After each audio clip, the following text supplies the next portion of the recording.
So শুভেচ্ছা সবাইকে, আশা করি সবাই অনেক অনেক ভালো। রহন বিজ হচ্ছে আপনাদের সাথে। সো ডিয়ার ভিউয়ার্স, অ্যাডমিশন পরীক্ষার্থী, প্রিয় গার্ডিয়ান, বাবা মা যে যেখান থেকে আসছেন সবাইকে অনেক স্বাগতম। সো আর্কিটেক্ট অফিসিয়াল যে গ্রুপ এক্সাম আছে সেখানে ফার্স্ট অ্যান্ড সেকেন্ড যে ড্রয়িং এক্সামটি আছে তার overall review, score, preparation process নিয়ে আমি আজকে আপনাদের সামনে চলে এসেছি। সো আজকে ওভারঅল জায়গার দিক থেকে আমরা এই ব্যাপারটা জানবো। সো চলুন আমরা ভিডিওটি শুরু করি। আপনিও চাইলে তাদের মতো সফল হতে পারেন। আর্কিটেক্টের ড্রয়িং এক্সাম দেওয়ার জন্য আমাকে সোশ্যাল মিডিয়ায় নক দিন, আমাদের অনলাইন কোর্স জয়েন করতে পারেন ফ্রি অফ কস্ট ফেসবুক গ্রুপের এক্সাম দেওয়ার জন্য। সবার আগে হচ্ছে আমরা এখানে অলোক গোপের ড্রয়িং দেখতে পাচ্ছি। এটা পার্সপেক্টিভের ড্রয়িং ছিল, উনি মোটামুটি 1 ঘন্টা সময় নিয়ে এঁকেছেন। তো অন অ্যাভারেজ স্পেসে আপনার ড্রয়িংটা বেশ গোছালো হয়েছে, কিন্তু পার্সপেক্টিভের স্টিল না অনেক ঝামেলা রয়েছে। যেমন আমি যদি এখানে হিসাব করি, মানুষের থেকে কিন্তু গাড়ির সাইজটা অনেক ছোট হয়ে গেছে। গাড়ির সাইজটা বরঞ্চ বড় হতো, মানুষের সাইজটা অ্যাভারেজ থাকতো, আর একটু ছোট হবে মানুষের সাইজ। পার্সপেক্টিভের ব্যাপারটা মোটামুটি ঠিক আছে, কিন্তু লাইনের ব্যাপারটা আরেকটু সচেতন হতে হবে। ওভারঅল প্রেজেন্টেশন খারাপ না, ভালোই। তো আমি আপনাকে মোট দিব এখানে 30-18। আর একটু বেটার করতে হবে, যেমন একটু গুছিয়ে আঁকার চেষ্টা করতে হবে। এখানে আপনি সবকিছু একই রকম লাইক করে রেখেছেন, একই অ্যালাইনমেন্টে হয়ে গেছে। একটু ভ্যারিয়েশন আনতে পারে, কিছু গাছ অ্যাড করতে পারতেন, আর একটু বেটার ওয়েতে উপস্থাপন করতে পারতেন। বিশেষ করে হচ্ছে ল্যাম্পপোস্টে যে জায়গাগুলো আছে সেগুলো। আমরা এখানে দেবযানী রানী দেবীর ড্রয়িং দেখতে পাচ্ছি। এখানে উনি ট্রেনের পার্সপেক্টিভ আর কিছু কিউবিক বিভিন্ন ঘন, তারপর ট্রায়াঙ্গুলার, রেক্ট্যাঙ্গুলার যে শেপটা আছে তার উপর বেস করে একটা কম্পোজিশন উনি করেছেন। তো এই কম্পোজিশনটা মোটামুটি ভালো হয়েছে। আমরা ডাইমেনশনাল ব্যাপারটা দেখতে পাচ্ছি, বেশ ইন্টারেস্টিং। পার্সপেক্টিভের ক্ষেত্রে আমরা যদি হিসাব করি, ট্রেনের ড্রয়িংটাও পার্সপেক্টিভটা হয়েছে, বাট আরেকটু গুছিয়ে উপস্থাপন করতে হবে। টোটাল ড্রয়িংয়ে কোনো ব্যালেন্স খুঁজে পাওয়া যাচ্ছে না। কিছু এক্সট্রা মানুষ আপনি অ্যাড করতে পারতেন। এখানে আপনি অন অ্যাভারেজ স্পেসে কিছু বেঞ্চ অ্যাড করতে পারতেন যেখানে মানুষরা বসে আছে। তো দুইটা মিলে যদি আমি আপনাকে 15-15-30 স্কোরিং করি, আমি আপনাকে এখানে দিব, দুইটা মিলে দেবো 22। আর 15তে স্কোর দিলে আমি আপনাকে এই জিওমেট্রিক শেপের এই যে আপনি কম্পোজিশন করেছেন, জিওমেট্রিক কম্পোজিশন, এতে আমি দিব আপনাকে 15তে 12, আর পার্সপেক্টিভে দিব 15তে 10। আমরা মুকুটের ড্রয়িং দেখতে পাচ্ছি। মুকুট বেশ ভালোভাবে গুছিয়ে এঁকেছেন, খারাপ হয়নি, খুব একটা বেশ ভালো গুছানো মনে হচ্ছে। আর এখানে আপনার যে কাজটা করতে হতো, এই যে আপনি ওয়ালে যেই টিভিটা অ্যাড করেছেন, সেই টিভির ওইখানে আরেকটু পার্সপেক্টিভে ঝামেলা আছে, ওগুলো একটা অ্যাডজাস্ট করতে হবে। আপনি এখানে অন অ্যাভারেজে পেয়ে যাচ্ছেন টোটাল, যদি একটু ব্যালেন্সের সমস্যা আছে, যেমন সোফা সেটটা আরেকটু ডান সাইডে সরতো উপরে, নিচ থেকে উপরের দিকে, আপনি এখানে অন অ্যাভারেজে পেয়ে যাচ্ছেন 15তে 12। আমরা এখানে উদয় সাহার ড্রয়িং দেখতে পাচ্ছি। প্রথম এবং দ্বিতীয় উনি মোট দুইটা ড্রয়িং এঁকেছেন, একটা হচ্ছে মাছ ধরার ছবি আর একটা হচ্ছে পার্সপেক্টিভ। সম্ভবত ট্রেন স্টেশন বা ব্রিজ টাইপ এরকম কিছু ছবি হবে। তো এটা হচ্ছে যদি আমরা বার্ডস আই ভিউতে হাই পয়েন্ট থেকেও দেখি, এতটা মানে ঢালাভাবে দেখা যাবে না, এটা সেম লেভেলে থাকবে। কিন্তু আপনি যেটা আঁকছেন সেটা হচ্ছে উঁচু সারফেস, পেছনের সারফেসটা আপনার এখানে অনেক বেশি পরিমাণে উঁচু লাগতেছে। তো ওই জায়গাগুলো আপনাকে কিন্তু অ্যাডজাস্ট করতে হতো। আপনি মানুষ এঁকেছেন, খুব একটা খারাপ হয়নি। মাছ ধরার ছবিটা আরেকটু চেঞ্জেস আনতে হবে। মাছের যে ওভারঅল গঠন যেটা আছে, বা মাছ যেটা ধরতেছে, লাইক একটা সিকোয়েন্সিয়াল যে ব্যাপার আছে, তো ওই ব্যাপারগুলোকে আপনাকে অ্যাডজাস্ট করতে হবে।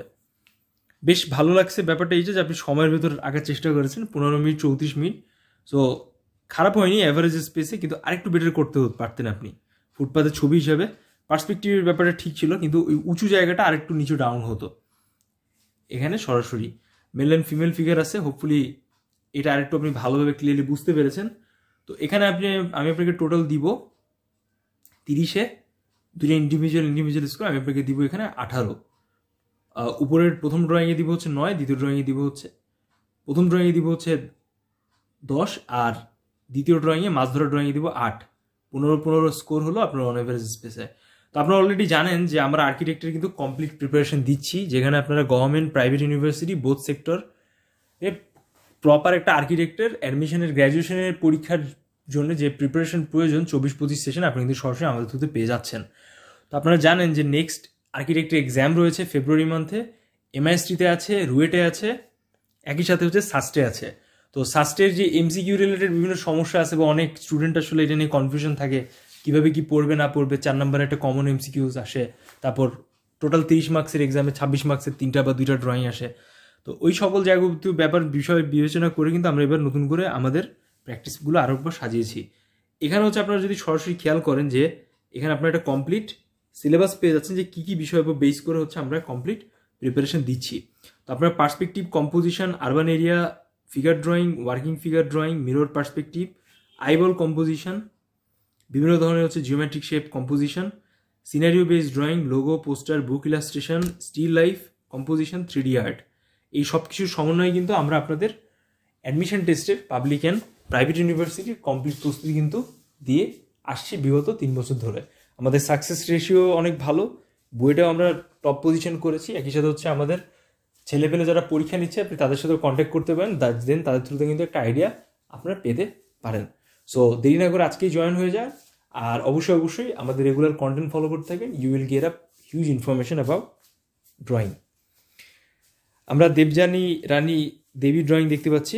এখানে খেয়াল করেন যে পরে উনি মাছ ধরার ছবি দ্বিতীয় পরীক্ষার বা প্রথম পরীক্ষার হবে, আর পার্সপেক্টিভের রাস্তার ফুটপাতের বা কোনো শহরের পথের স্পেসের ছবি উনি এঁকেছেন। তো খুব একটা খারাপ হয়নি, উনি সাদামাটার থ্রুতে উপস্থাপন করেছেন। তো টোটাল আর্কিটেক্টের ড্রয়িংয়ের ক্ষেত্রে কিছু বিষয় আপনাদের জানতে হবে, যে যেখান থেকে প্রিপারেশন নিন, পরীক্ষা দেন না কেন। ফার্স্ট অফ অল আপনাকে হচ্ছে কোশ্চেনটা পড়ে আইডিয়াটাকে বুঝতে হবে যে আসলে তারা আসলে কি চাইতেছে, বা তারা আসলে কি টাইপের বিষয় আপনার কাছ থেকে এক্সপেকটেশন রাখে। সো দেন ওই সিকোয়েন্সিয়াল ব্যাপারের উপর বেস করে আপনাকে সরাসরি হচ্ছে কি করতে হবে, অ্যান্সারগুলো করতে হবে। If you do not cooperate with idea generate process, then you will lose your score. 100% এটা মাথায় রাখেন। এটাই মোস্ট অফ দ্য কেসেস হয়, স্টুডেন্টরা ভুল করে। যেমন বিগত এক্সামে আমরা যদি খেয়াল করি, সিকিউরিটির একটা এক্সাম ছিল, সেখানে হচ্ছে আপনার সিকিউরিট মানে ছিল চুয়েট, কুয়েট, রুয়েট, এদের এক্সাম সবসময় আর্কিটেক্টে একসাথে হয়েছে। একটা এক্সামের থ্রুতে এরা আলাদা আলাদা পোলাপাইন ভাগ করে নিছে। তো যে ব্যাপারটা দেখা গেছে যে একটা ছবি আসছে যে আলো ছায়া না, ল্যাম্প শেডের ছবি আঁকো, একটা বল, একটা মোমবাতির ছবি আঁকো, এরকম। তো অনেক স্টুডেন্ট আসলে এখানে ল্যাম্প পোস্টের ছবি সাথে গুলিয়ে ফেলছে, বা লাইট অ্যান্ড ডার্ক শেডটা দেয়নি কিন্তু মোটামুটি আঁকছে। তো এতে করে কিন্তু দেখা গেছে তাদের অনেকের স্কোর কমে গেছে। For that reason you have to practice a lot to quick response on your exam paper. এখানে এটা এই জন্য দরকার যে আইডিয়া জেনারেটটা খুব important. What they exactly want from you. আপনি এমআইএসটিতে এক্সাম দেন, সাস্টে এক্সাম দেন, অথবা রুয়েটে এক্সাম দেন, 20 তারিখ থেকে 28 তারিখ কিন্তু খুব 28 ফেব্রুয়ারি কিন্তু এটা খুব জাম্প্যাক সিচুয়েশন। ফর দ্যাট রিজন আপনাকে অবশ্যই এই বিষয়গুলোকে প্রপার ওয়েতে ফোকাস করে এগিয়ে যেতে হবে, otherwise you will lose your score. So এটা ফোকাস করেন। এখন আপনাকে যদি বলে এক্স্যাক্ট একটা যে পয়েন্ট, যে একটা শহরের আরবান এরিয়ার রাস্তার পথের ঘাটে ছবি আঁকো, তো পথের ঘাটে যখন আপনি ছবি আঁকতেছেন, you should try to add some vehicles and also some passengers or any person. এতে করে যেটা হবে আপনার ওটা আরও ভ্যালু অ্যাড হচ্ছে, তো ওইটা আরও অ্যাপ্রোপ্রিয়েট ফিল হচ্ছে, আরও বেটার লাগতেছে, সিকোয়েন্সিয়াল ওয়েতে যাচ্ছে। সো নেক্সটে যখন এক্সামগুলো দেবেন এই জায়গাগুলো খেয়াল রাখবেন। সেম ওয়ে আপনি যখন মাছ ধরার ছবি আঁকতেছেন, ইটস লুকিং নাইস, কিন্তু আমরা একটা নৌকা দিয়ে আপনাকে মাছ ধরার ছবি শিখিয়েছিলাম, ওটা যদি একটু ট্রাই করেন দেখবেন যে আপনি আরও ভালো আঁকতে বা করতে পারবেন। অলরাইট, তো এখানে আমি আপনাকে স্কোর দিয়ে দিই। 30-এ আপনি পাচ্ছেন টোটাল এখানে 18।